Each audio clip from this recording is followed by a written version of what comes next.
Svalbard, home to the northernmost city in the world and one of the most remote places on the planet. This island is so close to the North Pole that there are more polar bears that live here than people. The residents of Svalbard are required by law to carry a rifle here in case of an attack. Because of its unique location, the island is completely dark for 4 months of the year in winter, something the locals call polar night. Needless to say, Svalbard has always fascinated me and I am eager to see it for myself. I have spent the last 5 days traveling here by first taking a flight to Finland, followed by an overnight train which brought me to the Arctic Circle, a bus to northern Norway, and finally my flight to Svalbard. After seeing the sun for one final time on my last flight, I've just landed at the airport in the main city of Svalbard, Longyearbyen. It's kinda sad, there's only one taxi at this entire airport, but luckily there is a bus that goes into town. This is the first of a lot of northernmosts in the world. Welcome to the northernmost hotel in the world. I can't even imagine seeing one of these in real life. Like, a human would not stand a chance. Look how big those things are. And it's a very real possibility I could see one this trip. Hi, I had a question. Is it possible to hike up to the global seed vault, like alone? No, do you have a license? Oh, you have to have a rifle? Okay. Thank you so much. This is the northernmost restaurant in the world. I told you there were gonna be a lot of northernmosts. They have both whale and reindeer on this menu, so I went with a burger. I mean, it's not cheap, it was $30, but it is delicious. When I was unpacking my suitcase at the hotel, I was going through my backpack and there was only one glove in there. So I don't know what happened to the other one, it must have fallen out somewhere. But luckily there's this beautiful outdoor sporting goods store here in Svalbard, because I have an adventure tomorrow that I need gloves for. Everybody on the island leaves their cars running while they go to the grocery store or restaurants, because if you turn it off for too long, battery just dies. It's traditional to take your boots off when you enter into hotels, restaurants, anywhere in the city. Like, this is the lobby, so you leave the boots here and then you wear slippers to the room. I thought they provided slippers for you, but as I was looking at all the options, they're all different. I think these are people's personal slippers that they leave here. Now I just feel really stupid. Good morning from Svalbard. I have a smile on my face just saying that. It is a warm, sunny -9 out here today, and for some reason I thought it would be a good idea to go for a run this morning. This wasn't one of my smarter ideas. It's very cold out here. On that run, in the distance, I saw something that I thought was a polar bear. Look at this. There are just reindeer walking around town. But turns out it was even cooler than that. All right, it's time for an adventure today. Svalbard is supposedly the best place in the world to see the northern lights. I'm gonna get on a snowmobile and ride out to an Aurora base camp with the hopes of possibly seeing the coolest lights in the world. Here's the fit.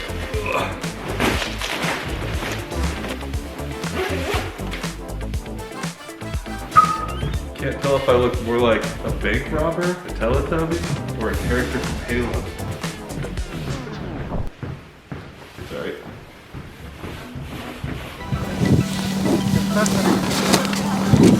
Let's see, how do you stop this thing? Oh, let's go. Yay. Our only instructions were don't let any part of your skin be uncovered or else it'll freeze, and don't fall off. This is my first time ever snowmobiling. I can't think of a more epic location to do it.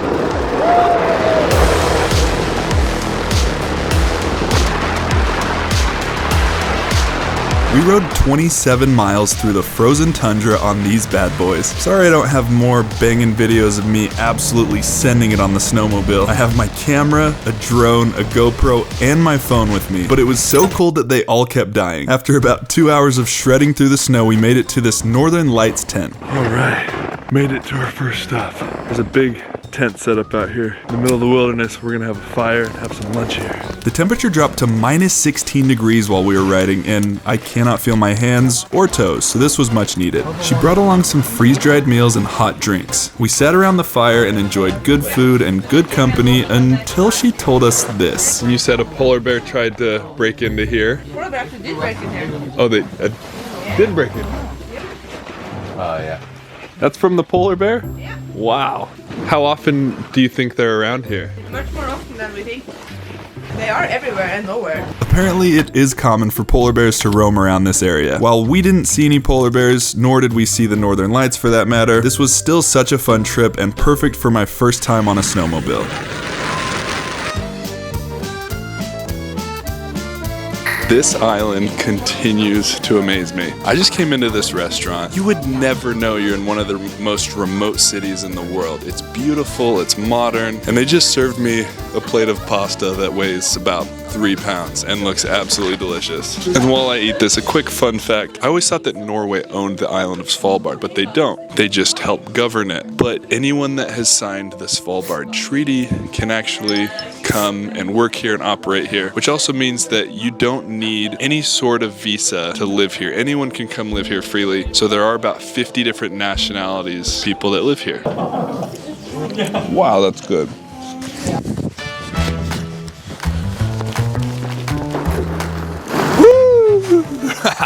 Also, check this out. All the locals wear reflective vests because once you get outside of the city, there are no lights and it's so dark that if you don't have the vest on, you legitimately can't see the person. Oh my. Look at this grocery store. You're not gonna believe this. No guns allowed inside.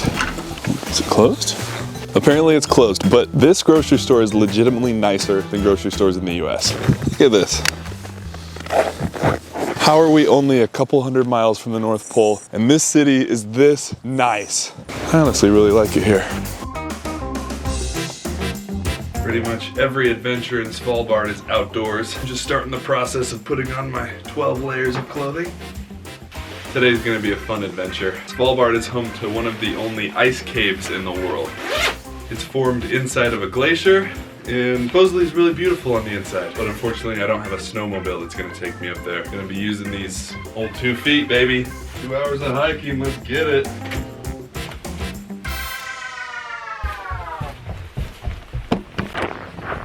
Man, it's crazy. You never know how much you appreciate a sunrise and a sunset until you come here and you don't have one anymore. Being in the dark all the time, it's a weird feeling. It's hard to wake up in the morning and I start getting tired around 4 or 5 p.m. and feel like I should be going to bed. I have a lot of respect for the people who live here full time. It would be very difficult. My guide Martin saw my shoes for the first time. He said, I don't know about those, a little thin. My toes are a little cold, but they'll be fine. He's hooking me up with some crampons, some micro spikes to help us climb up to the top here. Do you think my feet will freeze? Yes. Something else, but I pray that I don't have to use it, of course. We're saying goodbye to town. We passed the polar bear sign, which means you have to have a rifle. We have 3 kilometers to get to the snow cave. 400 meters of vertical elevation. Here we go. Hiking on a glacier. As we are hiking up this mountain in below freezing temperatures, I couldn't help but wonder what made people move to this strange island in the first place. It sees 4 months of complete darkness in winter, 5 months of total daylight in the summer, and is full of polar bears. Well, it turns out there is actually a logical reason. Svalbard is home to some of the highest quality coal in the world, so this island was originally settled as a mining settlement with 7 different mining camps in the area. And people grew to love it and have lived here on the island ever since. But speaking of, here's a fun fact. No one has actually been born on or died on Svalbard. They don't have the necessary medical facilities to support childbirth, so pregnant women have to leave to mainland Norway to have their babies. And it's illegal to bury deceased bodies here as the ground is too frozen. I'm just full of fun facts for the day. Alright, back to this crazy hike. That is where we came from, all the way down there. Martin said that we can gauge the temperature by our eyelashes. If our eyelashes have ice on them, it's minus 25 or below. My eyelashes are almost frozen shut. He said it's probably closer to minus 30. He said follow him exactly, because if not, we can fall in a crevasse like that one. You don't have to tell me twice. That's the entrance? Yes. Then we can go in.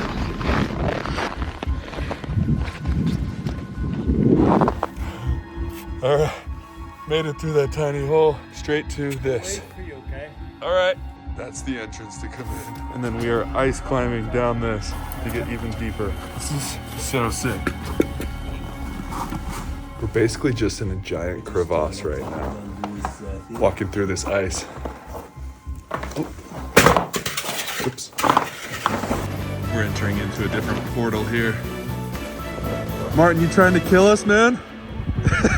That is steep. Woo! This is the local way to get down the mountain. Woo! We had just sat down to have lunch in the cave when we got a notification that the northern lights were out.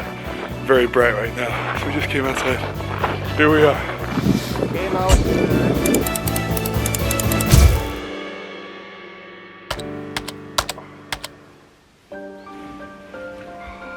I'm actually really worried about my feet. I was sort of joking around about it yesterday, but it took me 4 hours to fall asleep last night because my toes were in so much pain. Picture if someone just jabbed a needle into your big toe, filled it full of liquid so it feels like it's about to explode, and it's just throbbing all the time. That's what frostbitten toes feel like. Oh, that's not good. My toes are so big right now that they actually don't fit in my boot right now. These are the same boots I was wearing yesterday and I can't get it on. Frostbitten toes or not, I have a training program that I committed to doing for 3 months where I work out every single day. And I'm not about to give up now. I'm just hoping I don't cause any permanent damage to my toes right now. Running usually turns into this. Woo.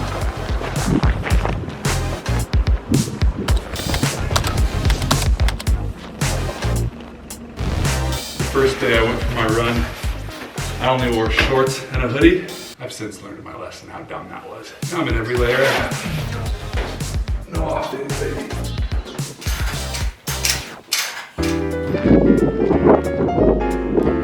Alright, I told you I was gonna come back to this grocery store and it is every bit as nice as I was expecting it to be. If there's one word I would use to describe this trip to Svalbard, it'd be surprising. So many things here have surprised me in a good way. Also, the way that the grocery store here gets its supplies, every 10 days, a boat from mainland Norway comes and drops everything off. So if they run out in between, you're out of luck. You just can't get whatever it is that you wanted.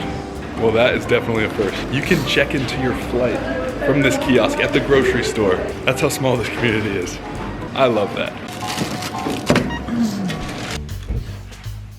She wrapped this food in aluminum foil and said, if I don't do this, it'll just freeze immediately as you step outside. Svalbard is very expensive. That snowmobile ride I went on was $250. The ice cave was over $100.